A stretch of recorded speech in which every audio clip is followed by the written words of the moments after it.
அழுத்தமானியை பயன்படுத்தி மின்கலம் ஒன்றின் அகத்தள துணிதல் பரிசோதனையில் முதலாவது அழுத்தமானியை பற்றிய மேலோட்டமான விஷயங்களை பார்ப்போம். அழுத்தமானி சுற்று என்பது முதன்மை சுற்று துணை சுற்று என்ற ரெண்டு அடிப்படை பகுதிகளை கொண்டிருக்கும். முதன்மை சுற்றில் அழுத்தமானி கம்பியோட முதன்மை கலம் இணைக்கப்பட்டிருக்கும். இந்த முதன்மை கலம் இந்த அழுத்தமானி கம்பியை குறுக்கே நீண்ட நேரத்திற்கு மாறா மின் இயக்க விசை வழங்கக்கூடியதாக இருக்கும். இங்கே நாங்கள் பவர் சப்ளை வழங்குறதால அழுத்தமானி கம்பியை குறுக்கையான அழுத்த குறுபாட்டை மாறாது பண்ணலாம். இல்லாட்டி நாங்கள் என்ன பயன்படுத்தலாம்? சேமிப்பு கலங்கள் பயன்படுத்தணும். ஏன் சேமிப்பு கலங்கள் பயன்படுத்தணும்னா சேமிப்பு கலங்கள் நீண்ட நேரத்திற்கு மாறா மின் இயக்க விசை வழங்க வேண்டதால் அழுத்தமானி கம்பியை குறுக்க என்ன பயன்படுத்தலாம்? சேமிப்பு கலம்.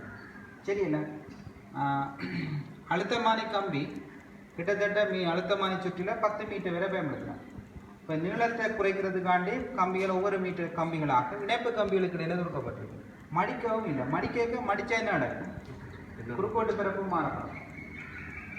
அதில் குறுக்கோட்டு பிறப்பும் மாறப்படும். அது பரிசோதனையில் ஒரு வலுவை கொண்டரும். அதனால் மடிக்கிறேன் தடித்த செப்பு தடுகளுக்கு இடையில ஒவ்வொரு மீட்டர் கம்பிகளும் இணைக்கப்பட்டிருக்கும். இது இந்த இணைப்பு கம்பியின் தடையினக்கூடியதாக இருக்கும், புறக்கணிக்கக்கூடியதாக இருக்கும், மடிக்கிறேன். அப்போ அழுத்தமானி சுற்றின் 2 முடிவிடங்களும் முதன்மை கலத்தோடு இணைக்கப்படும். முதன்மை கலத்தோட அழுத்தமானி கம்பியின் முடிவிடத்தை பவர் சப்ளை மர முடிவிடத்துக்கும் மற்ற முடிவிடத்தை நேர் முடிவிடத்துக்கும் இணைக்கப்பட்டிருக்கும். இது குறுக்காக இணையப்படும். அழுத்தமானி கம்பி குறுக்க அழுத்த குறுபாட்டை தேவைக்கேற்ற மாதிரி மாற்றி அமைக்கிறதுக்காண்டி இடியை நிறுத்தி இணைக்கப்பட்டிருக்கும். அதோட சொருகு சாவி பயன்படுத்தப்படும். எப்போவும் அழுத்தமானி சுற்றில பயன்படுத்தப்படுகிறாலே சொருகு சாவியாக தான் பயன்படுத்தும். சொருகு சாவியில் உள்ள நன்மை நீண்ட நேரத்திற்கு அதாவது நீண்ட மின்னோட்டத்துக்கு சொருகு சாவி வந்தது. சொருகு சாவியை பார்த்தீங்கன்னா தடித்த செப்பு தடி இருக்கும். அதால இது தடை மிக மிக விரிவாக இருக்கும். அப்போ நீண்ட நேரத்துக்கு மின்னோட்டத்தை வழங்கினாலே இது பெருசாக வெப்ப முடியாது. அதே நேரத்தில் இது இந்த தடை இதுக்கு குறுக்கே அந்த தடை நேரத்தோடய நீயாது மாறாது. அப்படி தடை மாறாததால் அழுத்தமானி கம்பியை குறுக்கே அழுத்த வீழ்ச்சியிலையும் மாற்றம் ஏற்படாது. அப்போ உறுதியான சமநிலை புள்ளிக்கு தட்டுச்சாவியிலும் பார்க்க இது சிறந்தது, சொருகு சாவி சிறந்தது. எப்பவும் தட்டுச்சாவியை முதன்மை சுற்றில பயன்படுத்துறது 2 காரணம் சொல்லலாம். ஒன்று நீண்ட நேர மின்னோட்டம் என்று சொல்லலாம், மற்றது அழுத்தமானி கம்பியை குறுக்க அழுத்த குறுபாட்டை நீண்ட நேரத்துக்கு மாறாது பண்ணலாம். 3வது ஒன்று சொல்லலாம். அல்லது அதற்கு பதிலாக என்ன சொல்லலாம்? உறுதியான சமநிலைப்படியும் பண்ணலாம். அல்லாட்டி அழுத்தம் மாறிக்கொண்டிருந்தா உறுதியான சமநிலைப்படியும் எங்களால் என்ன புரியலாம். அப்போ முதன்மை சுற்று அழுத்தமானி கம்பியானது கலத்துடனும் இடிய நிறுத்தியுடனும் சொருகு சாவியுடனும் தொடர அணைக்கப்படும். இவ்வளோ சேர்ந்த சுற்று என்று சொல்லப்படும் முதன்மை சுற்று என்று சொல்லப்படும். இப்போ இந்த முதன்மை சுற்றில் இந்த பவர் சப்ளையில் நாங்கள் 2 வோல்ட் வழங்கினால் இந்த அகத்தடையிலையும் இந்த தடையிலையும் வீழ்ச்சடையில் அழுத்தம் போகும். மிகுதி அழுத்தம் இதுக்குள்ள வரப்போகுது. அழுத்தமானி கம்பியை குறுக்க வரப்போகுது. இப்போ அழுத்தமானி கம்பியை குறுக்க குறிப்பிட்ட ஒரு அழுத்தம், இப்போது உதாரணமாக 2 வோல்ட் அழுத்தம் வருமாட்டால் 2 வோல்ட் மட்டும் நாங்கள் என்ன செய்யலாம்? அழுத்தங்களை அளந்து கொள்ளலாம். இப்போ நான் எளிய மின்கலம் ஒன்று அகத்தள துணியை போகிறேன்டா எளிய மின்கலத்துக்கு குறுக்கிற அழுத்த வேறுபாட்டை வோல்ட்மானியில் எப்படி இணைப்போம்? வோல்ட்மானின் நேர்மாற முடிவிடங்களை இந்த குறுக்காக மின்கலத்துக்கு குறுக்காக இணைக்கப்படும் போது இந்த மின்கலத்துக்கு குறுக்கான அழுத்த வேறுபாடு வாசிக்கப்பட போகுது. அதே செயல்முறைதான் இந்த மின்கலத்தை எதற்கு குறுக்க இணைக்கிறேன்? அழுத்தமானி கம்பின முடிவிடமையோடு இணைக்கிறேன். மற்ற முடிவிடத்தை என்ன இணைக்கிறேன்? உயர் தடையோடு இணைக்கிறேன், ஒரு கல்வனமானியோடு இணைக்கிறேன். வளமையாக நாங்கள் மீட்டர் பாலத்தில் பார்த்துதான் இந்த கல்வனமானியோட உயர் தடை இணைக்கப்பட்டிருப்ப என்ன காரணம்? இல்லை 500, 200, 700, 200, 900, 100, 1000 தடையோடு இணைக்கப்பட்டிருக்கு. அதோட இந்த அழுத்தமானி சுற்று இந்த உயர்தடை குறுக்காக ஒரு சொருகு சாவியும் இணைக்கப்பட்டிருக்கு. இந்த அழுத்தமானி இந்த கல்வனமானியோட உயர்தடை தொடராக இருக்கும்போது உயர் மின்னோட்டங்கள்ல இருந்து எது காப்படையும்? இந்த கல்வனமானி எங்க சுருள் கல்வனமானி இல்லை மையப்பூச்சிய கல்வனமானி என்னையும் காப்படையும். மையப்பூச்சி 2 பக்கம் திரும்பல காட்டும். அப்போ மின்கலங்களில் இந்த உயர்தடை தொடர அடைப்பதற்கு 2 அனுகூலம். ஒன்று கல்வனோமானி பாதுகாப்பு. அதோட இந்த மின்கலத்திலே இருந்து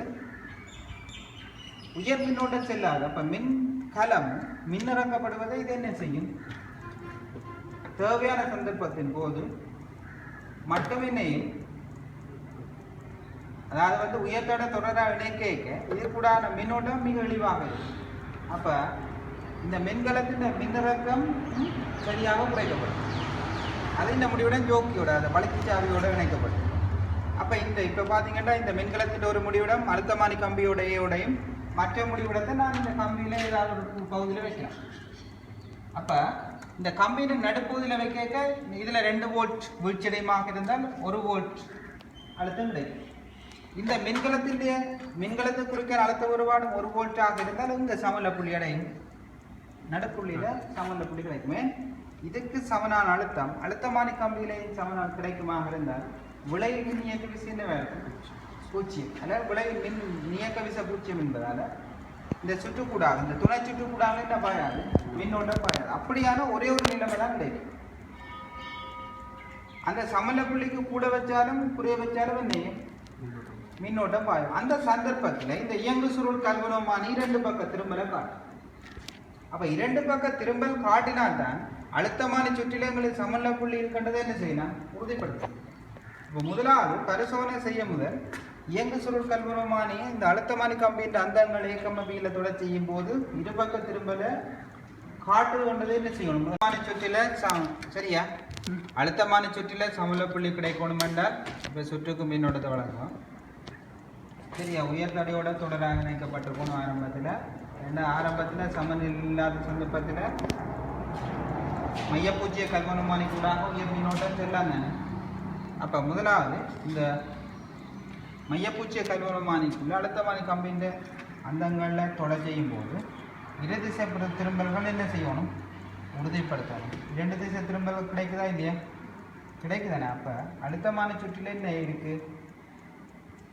சமநிலை புள்ளி ஒன்று இருக்குன்னு இப்போ ஏன்னா இப்போ சமநிலை புள்ளி எங்கே கிடைக்குதுன்னு பார்ப்போம். இதுக்கிட்ட சமநிலை புள்ளி அன்னடமான சமநிலை புள்ளி தான் பெறக்கூடியதாக இருக்குங்களா? இதுக்கிட்ட என்ன வருது பாருங்க, பூச்சிய திரும்பலை காட்டுதா இல்லையா? என்னதை காட்டுது? பூச்சிய திரும்பல் காட்டுது.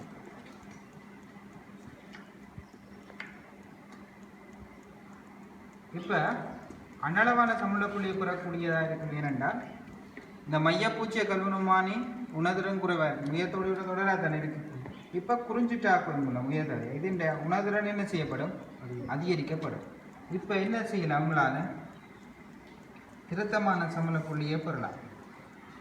ஒரு கொஞ்சம் வீச்சுக்குள்ளே பாருங்கள் திரும்பல எந்த இடத்துக்கு மாறுதுன்னு உமா இல்லையா? கொஞ்சம் வீச்சுக்குள்ளே என்ன இது திரும்பல்கள் 2 திசையும் மாறுதுல்ல.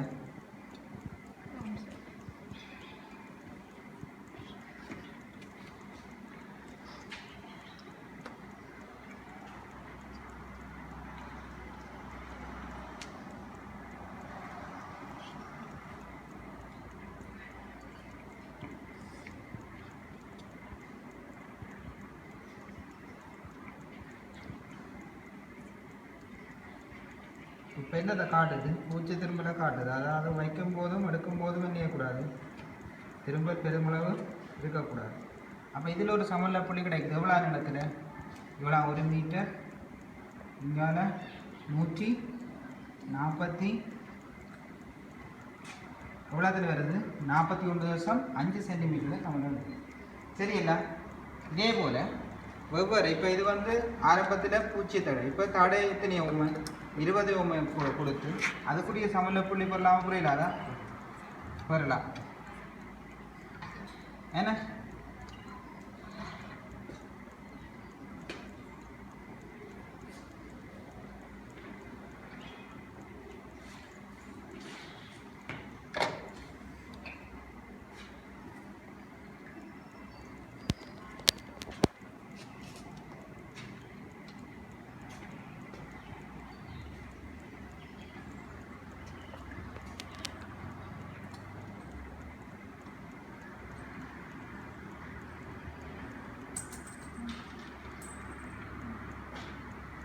இது எவ்வளோ கிட்ட வருது? 40 3 சென்டிமீட்டர் கிட்ட வருது. எவ்வளோ? 143. அதே மாதிரி அடுத்த 40 ஓமுக்குரிய சமநிலை புள்ளி பெறலாம், புரியலாத பெறலாம்.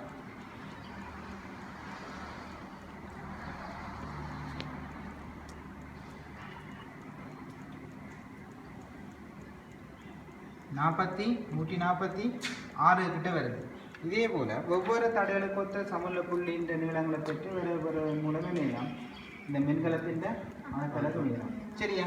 மிச்ச ப்ராக்டிக்கலை நீங்கள் செஞ்சு பரிசோதனைக்குரிய டேட்டாக்கள் எடுக்க மாட்டீங்க.